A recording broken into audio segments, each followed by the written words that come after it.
My name is Madison, and today is my 24th birthday. But instead of celebrating, I'm in the middle of a 12-hour shift at Memorial Hospital.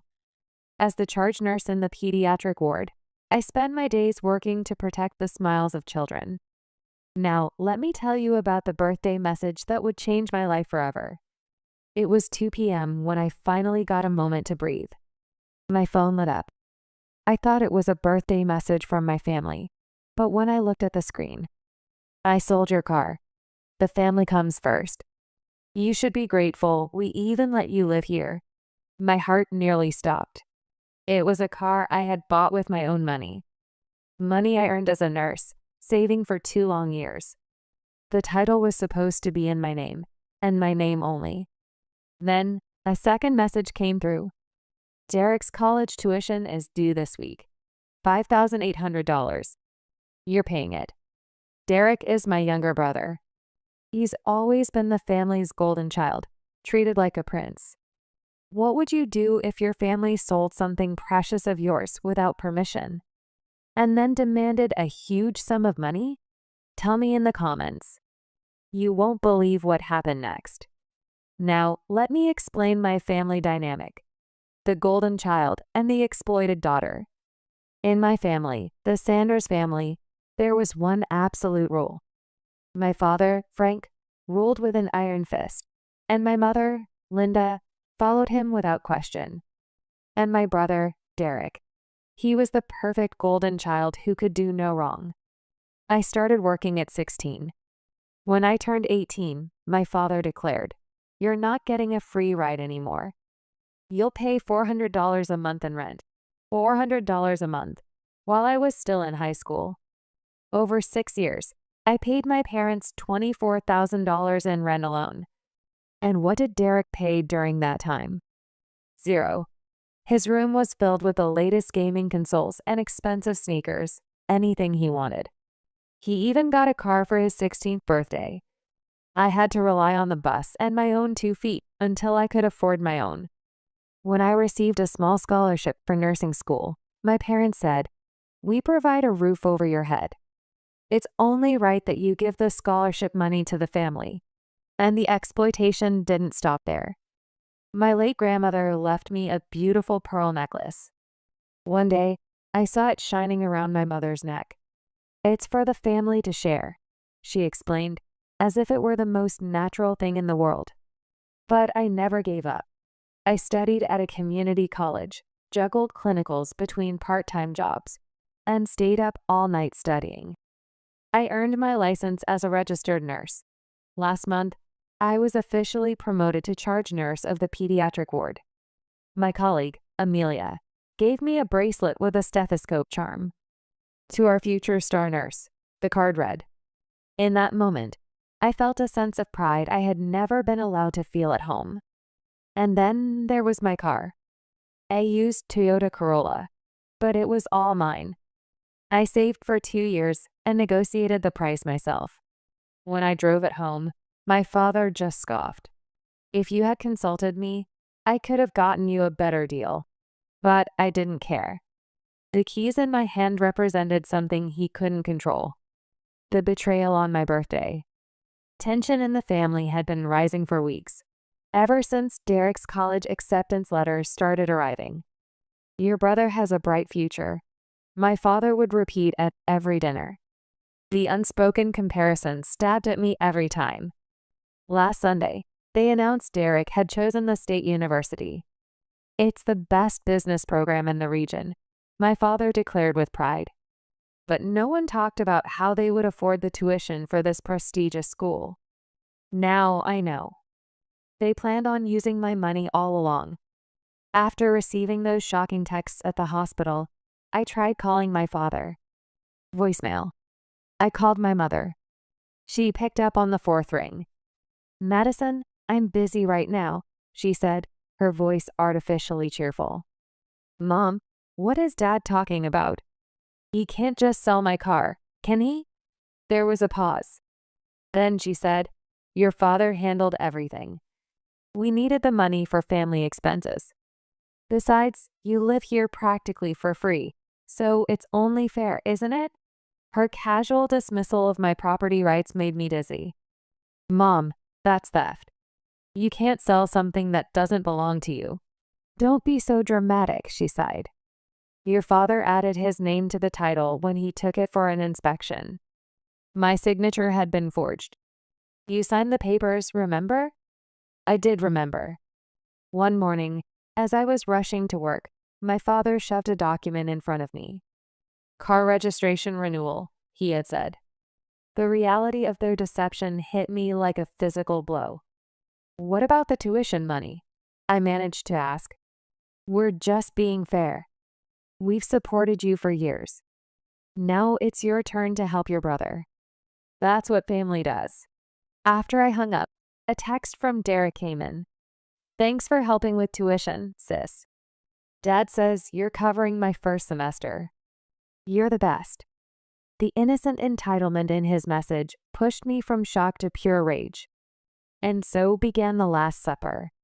I worked the rest of my shift on autopilot. By the time I clocked out, 3 more messages from my father had arrived. We need the tuition by Friday. You're stressing out your mother. Stop causing trouble. Family obligations come before personal desires. I canceled my birthday dinner with friends. This situation needed to be handled immediately. Once again, my birthday was sacrificed for family drama. When I got home, the smell of pot roast filled the house, my mother's go-to dish for difficult conversations. The table was set with the good china. There she is, my father called from his recliner. The birthday girl finally comes home. Where is my car? Sold it this morning. Got a cash offer I couldn't refuse, he said, finally looking at me. His expression was a challenge. Derek's tuition is due soon, so the timing was perfect.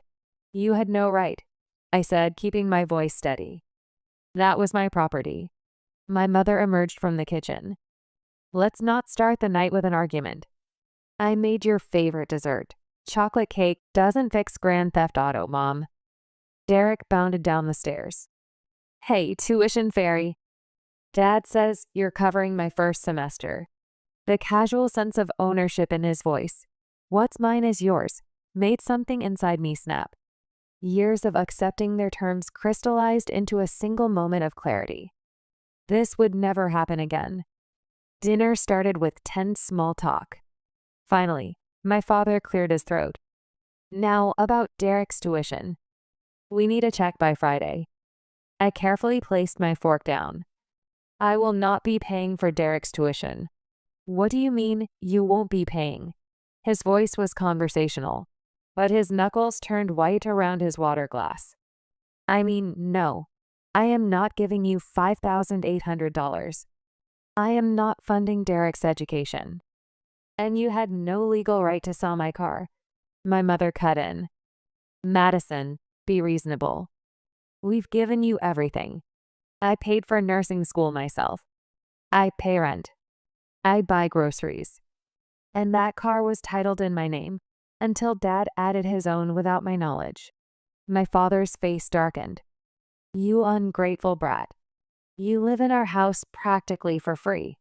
I pay $400 a month in rent plus utilities and groceries. That's not free. It's nothing compared to what an apartment would cost, he yelled. Then maybe it's time I got my own apartment. Derek looked bewildered. Wait, you're not paying my tuition? I turned to him. No, Derek, I'm not. You'll have to apply for student loans, like most college students do. This is ridiculous, my father said, standing up. Your brother deserves an education. Family supports family. It's funny how that support only seems to flow in one direction, I replied, remaining seated. My mother started to cry. Why would you do this to us, to your brother? We're a family. A family doesn't steal from each other. A family doesn't forge signatures on a title transfer. And a family doesn't demand someone's life savings as an obligation. My father's face was an alarming shade of red. Madison, you have 2 choices. You can either write a check for your brother's tuition by Friday, or you can find somewhere else to live. I slowly stood up, matching his posture. Is that your final decision? And if you walk out that door without agreeing, you are dead to me." The threat, which would have worked in the past, now sounded hollow. Something fundamental inside me had shifted. "I'll have my things out by morning," I said quietly. My mother gasped. "You can't be serious." "I'll manage." "I always have," Derek chimed in. "She's bluffing. She always caves." "Not this time," I said without turning back. "Happy birthday to me." My father's voice followed me up the stairs. "You will regret this decision for the rest of your life." This is where my strategic retreat began. They didn't understand. The only thing I regretted was not doing this years ago. That night, in my room, I leaned against the closed door. The weight of what I'd done threatened to crush me. 24 years of obedience, shattered in a single conversation. But underneath the anxiety, something unexpected was bubbling up. Liberation. I sat on my bed and picked up my phone. 3 missed calls from Amelia. I called her back first. "Madison, are you okay? We're at the restaurant, wondering where you are. I have a huge favor to ask. Can I stay with you tonight?" The family situation. It just blew up. "Of course. Do you need me to come get you?" "I'll call an Uber." "Thank you, seriously." Next, I called Casey, who had recently mentioned an opening in her apartment building. "Is that 1 bedroom still available? I need to move immediately." While my family continued their dinner downstairs, I began a systematic inventory of my life. What mattered most? What could fit into 2 suitcases? As I packed, memories of their past financial manipulations surfaced. My first paycheck from the hospital, which my father insisted I contribute to a family vacation fund. The $300 my aunt gave me for Christmas, which my mother took for safekeeping and never returned. Each incident, in isolation, had seemed reasonable. But together, they formed a pattern of systematic financial abuse that had stolen more than just money. Now, it was time to gather the evidence. I pulled out my laptop and checked my bank account. I had a little over $7,000 saved for an apartment. A text from Tina came through. "My cousin manages the Ridgeview Apartments. Want me to have her call you?" Support was materializing from the most unexpected places. While cleaning out my closet, I found a folder with my car documents. The original title showed only my name. Attached to it was the new registration, with my father's forged signature. I systematically photographed every document, every receipt, every piece of proof of purchase and ownership. In my desk drawer, I found years of rent receipts, handwritten by my father, for $400 every month since I turned 18. Deeper in the drawer were bank statements showing grocery bills I'd covered, handwritten lists of household items I'd bought for the family, and notes on bill payments. Without realizing it, I had been documenting the financial imbalance for years. By midnight, 2 suitcases and a backpack contained the portable parts of my life. During this time, a plan formed, not just for immediate escape, but for long-term justice. I was ready to launch my legal counterattack. Using my laptop, I created a comprehensive spreadsheet. Every financial transaction, every loan never repaid, every item taken. Sale of my car, approximately $12,000. 6 years of monthly rent, $24,000. Household contributions beyond rent, approximately $8,000. Graduation money, $1,000. Scholarship money, $5,000 by a conservative estimate. The total exceeded $43,000. In a separate document, I drafted a formal letter. It was a professional accounting of the funds owed, the illegally sold property, and my intent to seek legal remedy if it was not addressed. I cited relevant laws regarding illegal property transfer, tenant rights, and familial financial abuse. The final document was 27 pages long. Around 1 a.m., I made 3 copies of the entire document package. 1 to stay with me, 1 for my lawyer, and 1 to be left for my family to find. By 2 a.m., my preparations were complete. I changed the passwords on all my accounts and wiped my personal information from any shared family devices. The last item I packed was a framed photo of my grandmother. "Always know your worth," she once told me. Tonight, I finally understood what she meant. My quiet escape. At 3 a.m., the house creaked with its familiar nightly sounds. Each step was calculated to avoid the noisy spots on the staircase. In the kitchen, I placed one copy of the document package on the counter. It was clearly labeled in bold letters, a financial reckoning for my family. They would find it when they woke up. I emailed a lawyer, attaching digital copies of all the documents and requesting an appointment for later that day. My phone showed several texts sent after I'd left the dinner table. "Dad, this is ridiculous. Come downstairs and apologize. Mom, don't upset your father anymore. Derek, thanks for ruining my college plans. So selfish." I wrote a single text to my mother. "I'm safe. Do not contact me." Then I silenced all notifications from my family. I looked at the empty space in the driveway where my car should have been. It felt like a physical representation of everything they had taken. My Uber driver, Patricia, didn't ask any questions. "Long night," was her only comment. "Long life," I replied. "But it's getting better." And then, a new dawn. 20 minutes later, I saw Amelia's apartment building. Despite the hour, she was waiting in the lobby. "The guest room is yours for as long as you need it," she said, helping me with my bags. "Want to talk? Or wait until morning?" "Morning. And thank you." The guest room was small but comfortable. Despite everything, sleep came almost instantly. It was deeper and more peaceful than any night I had spent under my parents' roof. The next morning, I woke up to sunlight and the smell of coffee. "Good morning, warrior. How are you feeling?" "Like I should have done this years ago," I answered honestly. "Your phone has been buzzing off the hook." I picked it up: 27 missed calls, 43 text messages, and numerous voicemails. They were not just from my immediate family, but from aunts, uncles, and family friends. The document package had been discovered. The most interesting text was from my Aunt Susan, which came after the family group chat had exploded. "What did you leave behind? Your father is furious. Did you really document everything? It's complete panic mode over here." My mother's messages shifted from anger to manipulation. "How could you do this to your own family? If this gets out, your father could lose his job." "Come home." My father's messages. "This is slander. We gave you everything. You will regret this betrayal." And finally, "What will it take to make this go away? Name your price." There it was.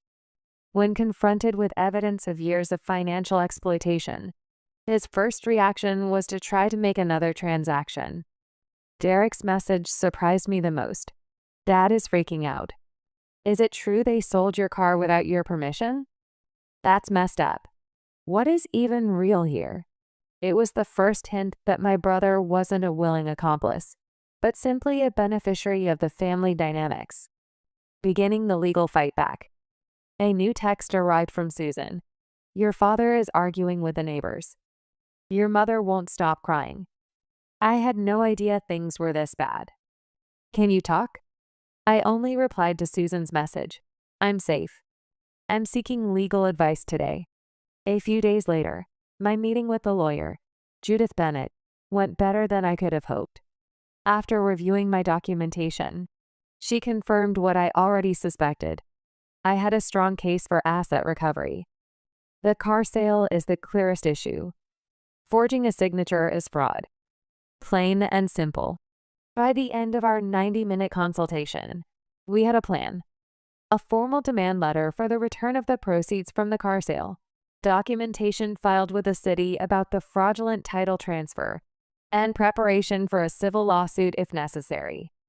Cases like this often settle once the exploiting party realizes that exposure is imminent. Judith assured me after leaving the law office. Amelia and I met Tina's cousin at the Ridgeview Apartments. The available one-bedroom wasn't luxurious, but it was clean, safe, and within my budget. I signed the lease on the spot. By late that afternoon, I had an apartment, legal representation, and the beginning of a new, independent life. My phone showed 112 missed calls, 76 voicemails, and over 200 text messages. The most surprising was a long text from Derek himself. "Madison, I didn't know about any of this. I read your documents. I had no idea they were taking your car payments and your graduation money. If I was part of hurting you, I'm sorry." The first crack in the family narrative. My bank sent an automated fraud alert. Multiple attempts to access my online banking from an unrecognized device. They were trying to get into my accounts. Aunt Susan's messages became more urgent. "Your parents are falling apart. Your father has been on the phone with lawyers all day. The police came. Your mother told me about the jewelry. I finally called her from the safety of my new apartment. Madison, are you safe? I'm fine. A new beginning. Your documents. I had no idea things were that bad. The documentation speaks for itself. Bank records don't lie. It was the very morning you left. He panicked and tried to report your car as stolen to the police. The officer asked to see the title. He instantly recognized the forgery from a handwriting comparison and DMV records. Now he's the one who might be facing charges. And every lawyer he called told him the same thing," she continued. "Not only do you not have a case," they said, "but forgery is a criminal offense." That's when he finally gave up.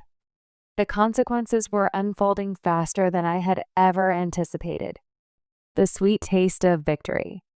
The conversation continued, filling in the details of the family meltdown happening across town. My father alternating between rage and panic, my mother cycling through tiresome accusations, and Derek growing more withdrawn as he processed the true dynamics of our family. After I hung up, I sat in my nearly empty apartment. Everything I owned in the world fit into this small space. And yet, somehow, I had never felt so rich. Amelia texted, "Dinner at my place tonight. The whole crew from the floor is coming." A birthday should not go uncelebrated.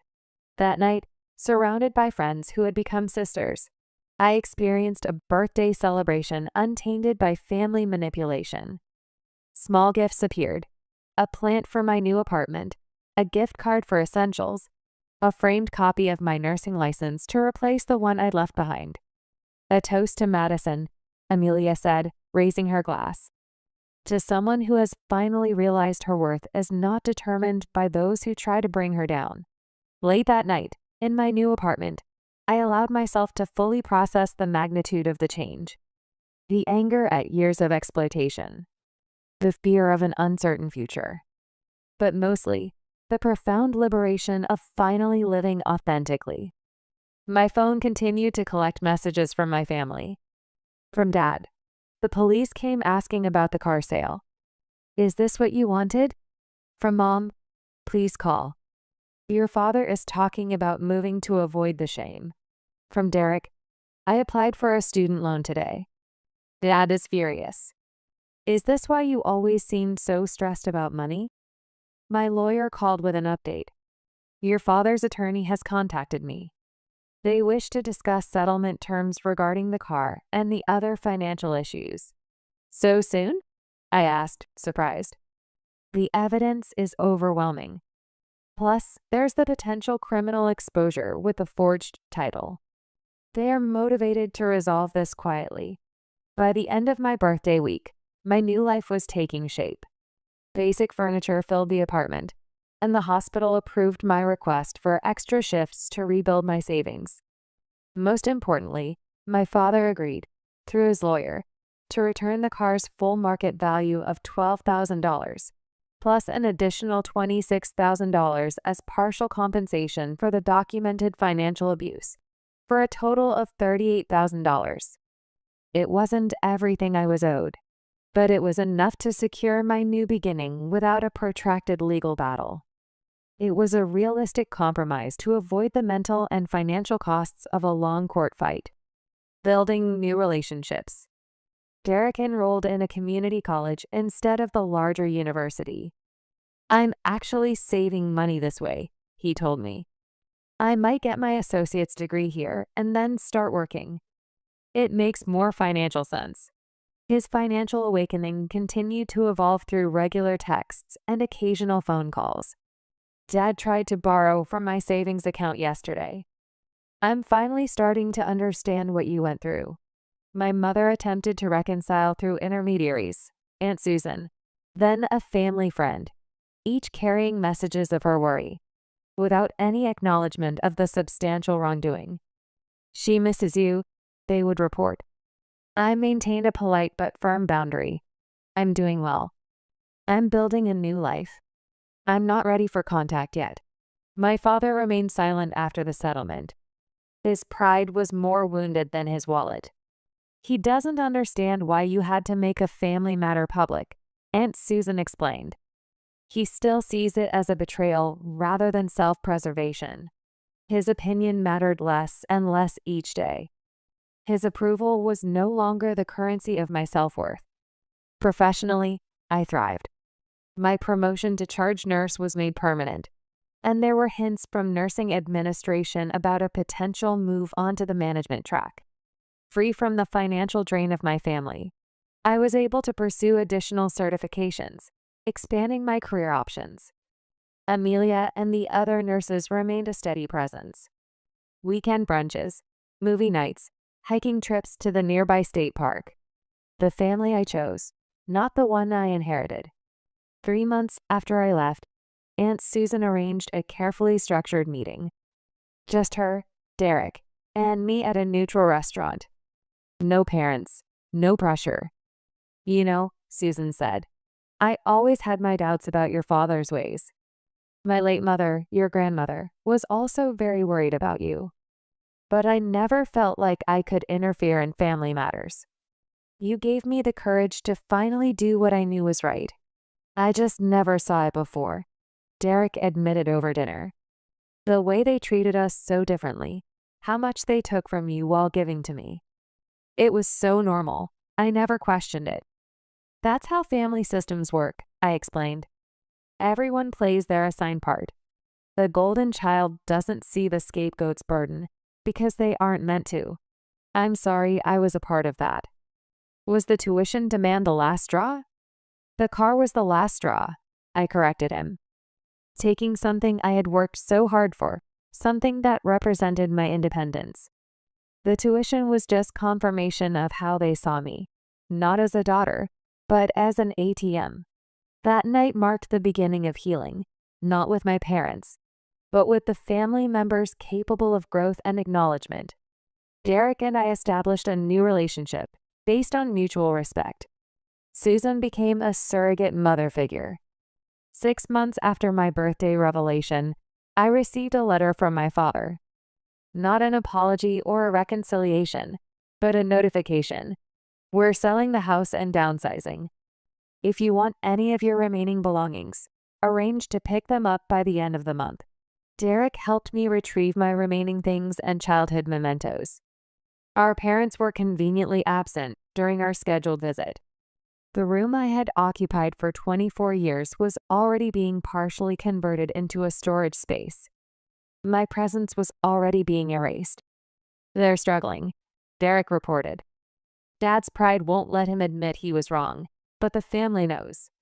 Everyone saw the documentation. Rumors spread through the neighborhood, and people saw him frantically calling lawyers. Their standing has changed. It was a social consequence I hadn't sought or intended, but perhaps a necessary one for systemic change. On my strip bed, my mother had left a sealed envelope, placed right in the center, with no name on it. Inside were my grandmother's pearl necklace and earrings, returned without a note or explanation. A silent acknowledgement of the one wrongdoing she could perhaps admit to. An epilogue 1 year later. Today marks 1 year since the birthday text message that changed everything. My new apartment has become a true home. My career continues to ascend. My finances are more stable than ever. Most importantly, the constant anxiety that accompanied every interaction with my parents has faded, replaced by a confidence in my boundaries and decisions. The family relationships continue to evolve. Derek visits regularly, our sibling bond rebuilt on healthier terms. Susan and her husband include me in their holiday gatherings, creating new traditions. My parents themselves remain distant figures. Occasional updates received through family channels. Their downsized home, my father's early retirement, my mother's health concerns. I receive this information with compassion, but always from a safe distance. These boundaries are essential to protect the peace I fought so hard to win. And that peace is built on one firm rule. I will not see them until they offer a genuine apology. And that peace is built on one firm rule. I will not see them until they offer a genuine apology. The most valuable lesson from this journey came from my lawyer, Judith Bennett. Family isn't who you share DNA with. Family are the people who respect your boundaries, celebrate your successes without jealousy, and love you without conditions or an invoice attached. I have built that family now. Friends who have become sisters, colleagues who have become supporters, a brother reclaimed from a toxic dynamic, an extended family who chose a relationship over allegiance to a harmful system. The freedom I fought for has blossomed into something more than just independence. It has become genuine connection. Relationships based on mutual respect, not obligation and exploitation. The family I deserved all along. A message of hope. If you are watching this, and any part of my story resonates with your own experience, please know that you deserve better. Financial abuse within a family often goes unrecognized because it's wrapped in the language of duty and loyalty. But love doesn't take. Love doesn't exploit. Love doesn't come with a price tag. What boundaries do you need to establish in your own relationships? Have you experienced similar dynamics in your family? Please share your thoughts in the comments below. If you are currently struggling with unfair treatment from your family, I hope you can learn from my experience. First, keep records. If I hadn't gathered evidence, my situation might have been dismissed as a simple family squabble. Receipts, messages, bank records. They are all weapons of truth. Second, don't go through it alone. Just as I was able to ask for help from colleagues like Amelia, Casey, and Tina, there are people around you who will support you. Don't be ashamed to speak up. And third, know your legal options. Being family doesn't give anyone a free pass. Fraud is fraud, and theft is theft. Consulting with a professional will show you that you have more options than you think. My father threatened me, saying, "You are dead to me." But what truly died was the old relationship that controlled and exploited me. And from its ashes, a real family and real love were born. The most important thing is to never forget your own worth. Remember my grandmother's words. Always know your worth. Your worth is not determined by how your family treats you. It's not determined by how much you can pay for others. As I turn the key to my new apartment and water the houseplant I chose with my own hands, I am certain that my worth comes from living with integrity, defending my boundaries, and taking care of myself. For 24 years, I sacrificed myself for the sake of family peace. But that peace was a lie. True peace came when I chose to live as my authentic self. Finally, to all of you, thank you so much for watching this video to the end. If you know a friend or family member in a similar situation, please share this video with them. I want as many people as possible to know that they have a choice. Feel free to write about your experiences and thoughts in the comments section. Let's support each other. And don't forget to hit the like button and subscribe to the channel. Your support helps bring hope to others facing similar challenges. And remember, you are not alone. You have value. You have the right to choose a better life. Like me, I am certain a day will come when you find the courage to say, no more. Until that day comes, and when it does, I'll be cheering for you. Sometimes, the bravest thing you can do is say, no more, and walk toward the life you deserve. Thank you.